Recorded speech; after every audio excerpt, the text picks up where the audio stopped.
बच्चों, श्री राम विद्यालय की ऑनलाइन क्लासेज में आपका स्वागत है। प्यारे बच्चों, आपने अभी 10th क्लास की परीक्षा पास की है, इसके लिए मैं रोहिता शर्मा आपको शुभकामनाएं देता हूं। अब 10th क्लास पास करने के बाद बच्चों को सबसे पहले ये देखना होता है कि उन्हें कौन सा सब्जेक्ट चूज करे या ले। वो ये डिसीजन बहुत ही महत्वपूर्ण होता है आपकी आने वाले जीवन में कैरियर बनाने के लिए। देखो बच्चों, सभी सब्जेक्ट जो स्ट्रीम है, सभी सब्जेक्ट स्ट्रीम है, वो सभी में आपका कैरियर है, आपका स्कोप है। मैं ये नहीं कहता कि किसी सब्जेक्ट को लेने से आप वंचित रहो, बल्कि मैं ये कहता हूं कि आपकी रुचि के अनुसार आप सब्जेक्ट लो जिससे आप आगे बढ़ सको। जैसे आप जानते हो कि हमारे पास 3 या 4 स्ट्रीम चलती हैं। सबसे पहले आती है साइंस। साइंस है, उसके बाद आता है आपका आर्ट्स फैकल्टीज, इसके बाद आती है आपकी कॉमर्स,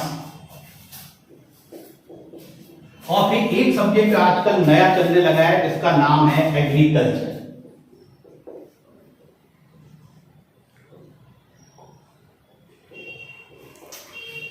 सबसे पहले अपन आ जाते हैं साइंस पे।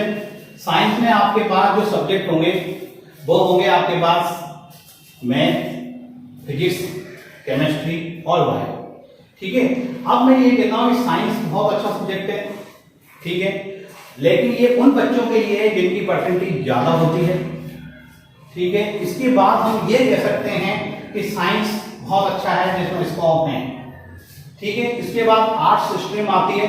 ये माना जाता है बच्चों की आर्ट्स केवल कमजोर बच्चे लेते हैं, लेकिन ऐसा नहीं है कि कमजोर ही आर्ट्स लें। ठीक है। बल्कि जो रुचि हो वो सब्जेक्ट आपको लेना है। और ये है कॉमर्स स्ट्रीम, जहां मैं आपको कॉमर्स के बारे में ज्यादा ज्ञान दूंगा, क्योंकि मैं कॉमर्स की फैकल्टी से हूं। कॉमर्स ये माना जाता है आजकल की कॉमर्स में ऐसा स्कोप नहीं है, लेकिन मेरा मानना है कि आज जितनी भी फैकल्टी हैं उन सब में कॉमर्स का स्कोप सबसे ज्यादा है। आज देश में जैसे इकोनॉमिक कंडीशन बहुत खराब है इस टाइम कोरोना की वजह से, तो यहाँ पर कितनी अपनी इकोनॉमिक्स कितनी खराब है, कितनी ऊपर उठी हुई है, इस सब का ज्ञान हमें कॉमर्स स्ट्रीम से मिलता है। ठीक है। कॉमर्स में भी स्कोप बहुत अच्छा है, और मैं पहले ही बोल चुका हूं आपको कि चाहे आप सब्जेक्ट कोई भी स्ट्रीम लो, कॉमर्स, आर्ट्स, साइंस, एग्रीकल्चर, लेकिन मेरा मानना है ये है कि आप अगर मेहनत करते हो, आप में रुचि है, तो आप कोई सी भी स्ट्रीम में सक्सेस हो सकते हो। लेकिन मेरा मानना यह है कि कॉमर्स एक बहुत अच्छा स्ट्रीम है, फैकल्टी है। इसमें सबसे पहले 3 सब्जेक्ट आपके पास आते हैं। पहला आ जाता है अकाउंट्स, जिसको अपन अकाउंट्स, दूसरा है बीओ, और तीसरा है इकोनॉमिक्स।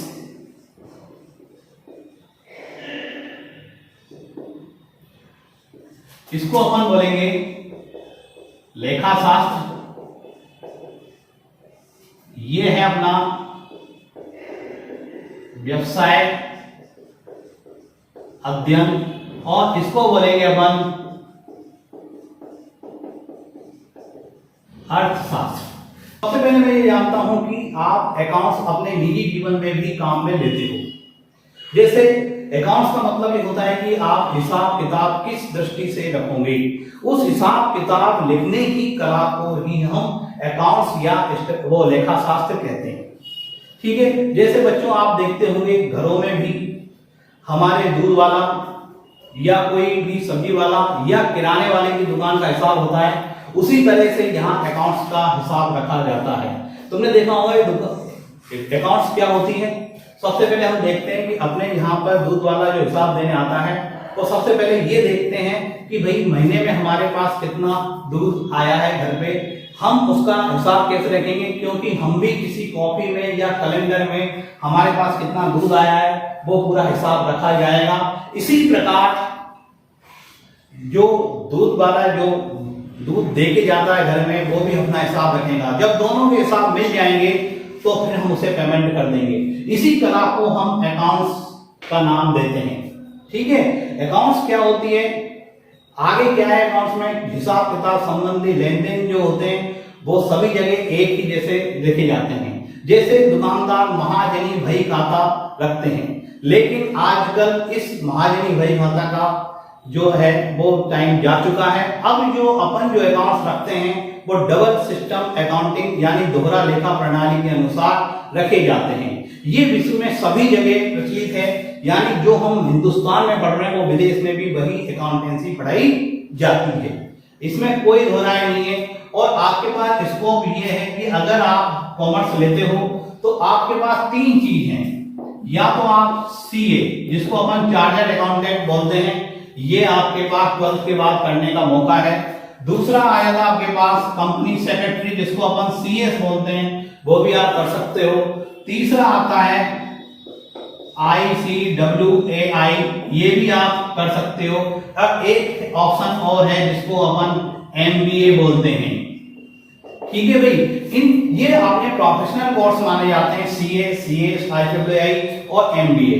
इनके बाद आप कोई भी बड़ी पोस्ट पर जा सकते हो। अब ये कहा जाता है कि कॉमर्स में सिविल सेवा की परीक्षा नहीं दी जाती है, लेकिन मेरा मानना है कि कॉमर्स में भी सिविल सेवा की परीक्षा आप दे सकते हैं, क्योंकि देखो बच्चों सभी का सिलेबस एक जैसा होता है।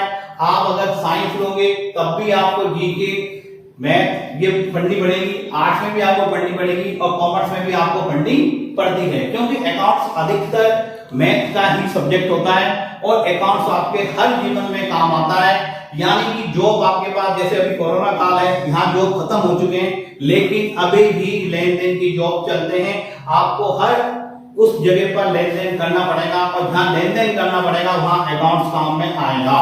तो मेरा मानना है कि आप अधिक से अधिक संख्या में अकाउंट्स पढ़ें और अपनी कॉमर्स लेने के लिए इच्छुक जो विद्यार्थी हैं वो श्री राम स्कूल विद्यालय में आए और उन्हें बहुत अच्छा सब्जेक्ट मिलेगा, यानी बहुत अच्छी फैकल्टी है अपने पास जो आपको कॉमर्स के बारे में ज्ञान देगी। अब ये मैं मानता हूं कि मैं ये कहता हूं कि भाई बहुत से बच्चे कहते हैं, बहुत से पेरेंट्स कहते हैं कि कॉमर्स में स्कोप नहीं है, लेकिन एक बात मैं बताता हूं कि स्कोप तो आप किसी भी सब्जेक्ट को ले लो, किसी भी कोई सा भी आप सब्जेक्ट लो, कोई सी भी स्ट्रीम लो, चाहे वो साइंस लेनी है आपको, चाहे आर्ट्स लेनी है, चाहे कॉमर्स लेनी है, चाहे आपको एग्रीकल्चर लेनी है। बच्चों स्ट्रीम से नहीं, आपको अपने बेसिक कंसेप्ट आपको क्लियर करने पड़ेंगे हर सब्जेक्ट में, और जब आप बेसिक कंसेप्ट और आप क्वालिटी आप उत्पन्न कर लोगे अपने अंदर तो आपको अपने आप जॉब मिलने लग जाएंगे, ठीक है। ये मैं अकाउंट्स में सबसे पहली चीज क्या है कि जॉब की कमी नहीं है। प्राइवेट सेक्टर में अकाउंट्स डिपार्टमेंट में हर जगह जॉब मिलता है, आप उसको कर सकते हो। हालांकि ये नहीं कि सरकारी डिपार्टमेंट में भी नहीं है, सरकारी डिपार्टमेंट में भी काफी जॉब मिलते हैं। अभी तक अकाउंट्स में ये माना जाता है कि अभी भी अकाउंट्स में अभी बच्चे बहुत कम पाए जाते हैं, तो जितनी सर्विसेज और जगह जैसे आपने देखा होगा फर्स्ट ग्रेड सेकंड ग्रेड में और सब्जेक्ट में जितनी परसेंटेज जाती है उससे मिनिमम परसेंटेज इसमें सिलेक्शन होता है। तो आपको अकाउंट्स के बारे में आज मैं थोड़ा बहुत बताता हूँ। अकाउंट में देखो 3 विधियां हैं आपके पास, अब आपको मैं बताने जा रहा हूं कि अकाउंट्स कितनी विधि से रखे जाते हैं। हमारे पास 3 विधियां अकाउंट्स की हैं। सबसे पहली विधि आती है इकहरा लेखा प्रणाली।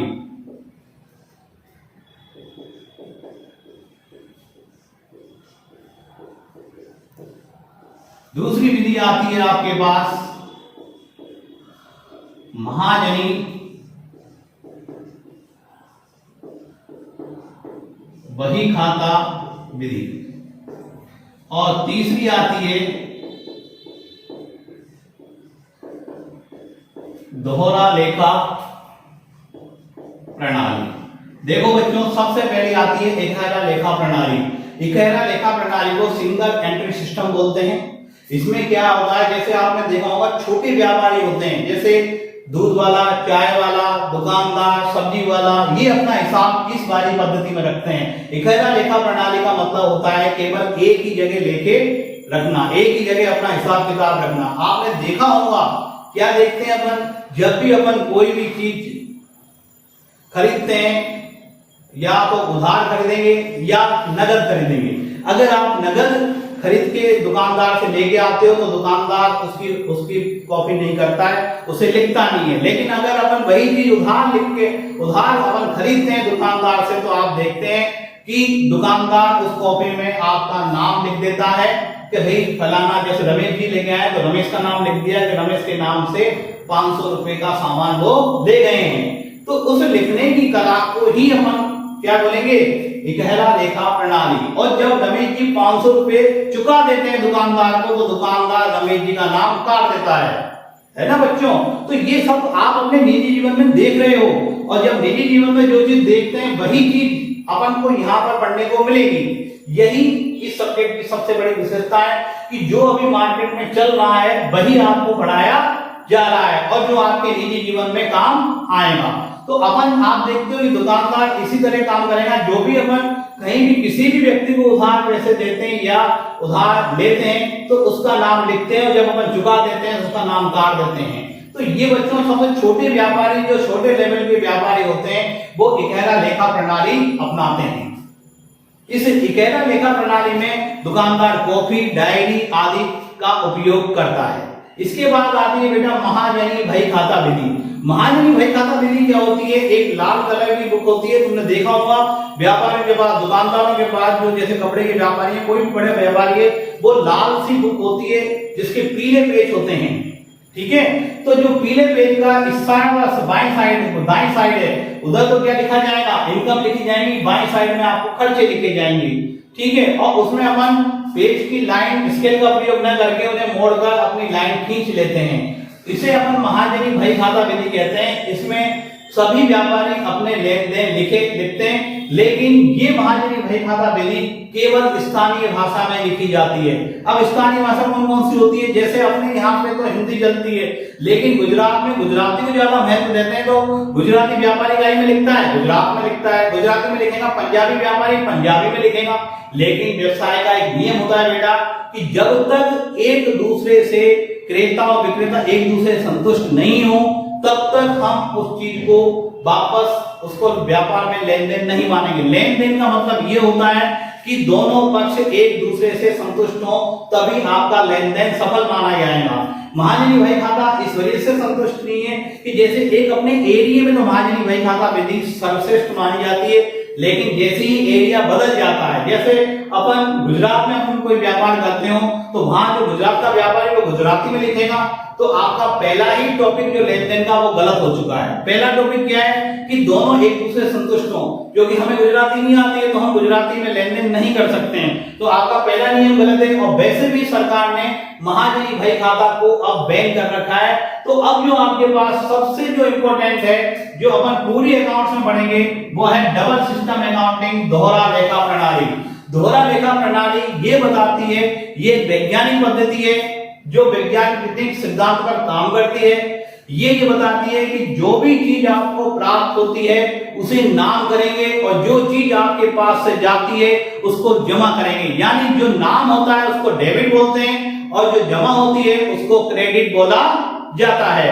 ये पद्धति चाहे आप हिंदुस्तान में हो चाहे विदेश में हो, जो वस्तु किसी व्यक्ति को प्राप्त होती है या धन प्राप्त होता है उसे अपने यहाँ पर डेबिट करेंगे, तो विदेश में भी उस वस्तु को डेबिट किया जाता है। इसी प्रकार यदि किसी व्यापारी अपने यहां से कोई वस्तु देता है तो उसे वो क्रेडिट करेगा। जैसे मैं एक एग्जांपल लेता हूं कि आप दुकान पर सामान लेने गए, जैसे कोई बच्चा दुकान पर पेन लेने गया, तो पेन आपको पेन के बदले क्या दिए? आपने पेन के बदले आपने 10 रुपए का पेन है, 10 रुपए दिए, तो आपके यहां से क्या चीज गई है? 10 रुपए गए, तो 10 रुपए आपके यहां से क्रेडिट हुए हैं। और आई क्या चीज है बेटा आपके पास? आया पेन है, तो पेन अपने पास आया है, तो आपके पास पेन तो आया है, और गया क्या है? पैसा गया है। इसी तरह व्यापारी के पास क्या चीज गई है? व्यापारी के पास जो आया वो पैसा आया, धन आया, 10 रुपए आए, और उसके पास से पेन गया है। तो यहाँ पे मैं ये कहना चाहता हूं कि डबल सिस्टम अकाउंटिंग में जो वस्तु या धन प्राप्त होता है उसको हम डेबिट करते हैं, और जो जाता है उसको अपन क्रेडिट करते हैं। ये दोहरा लेखा प्रणाली के सिद्धांत पर कार्य करती है। अब मैं ये बताना चाहता हूं आपको कि ये जो अपन के नियम है वो सभी जगह अपने लागू होते हैं। बच्चों जो आप पढ़ेंगे वो मार्केट में भी आएगा, मार्केट इसी सिद्धांत पर कार्य करता है। तो ये एक सब्जेक्ट बहुत अच्छा है और आपको इसके बारे में बताया जाएगा कॉमर्स स्ट्रीम में कि अकाउंट्स क्या चीज होती है, बीओ क्या चीज होती है। अब बीओ के बारे में ये है कि बीओ एक जो बिजनेस ऑर्गेनाइजेशन है, बिजनेस कैसे चलाया जाता है और बिजनेस चलाने पे क्या नियम है उसके, वो आपको व्यवसाय अध्ययन में बताया जाएगा। इकोनॉमिक्स में आपको ये चीज बताई जाती है कि धन का वितरण किस प्रकार किया जाए जिससे देश में सभी लोगों के पास आजीविका चलाने के लिए संसाधन उपलब्ध हों। तो ये सरकार इन चीजों पे ध्यान देती है। तो मैं ये कहना चाहता हूं कि कॉमर्स एक ऐसा सब्जेक्ट है जो हमें देश का विकास और देश के साथ चलने के लिए प्रेरित करता है। और मेरी आशा ये है कि आप कॉमर्स लेके अपना करियर आगे बढ़ाएं। देखिए बच्चों, आज मैंने कॉमर्स के बारे में आपको बताया है। आप इस वीडियो को देखें और इस पर कोई भी प्रॉब्लम हो तो आप कमेंट कीजिए और हमारे वीडियो को देखकर शेयर, लाइक और हमारे चैनल को सब्सक्राइब कीजिए। धन्यवाद।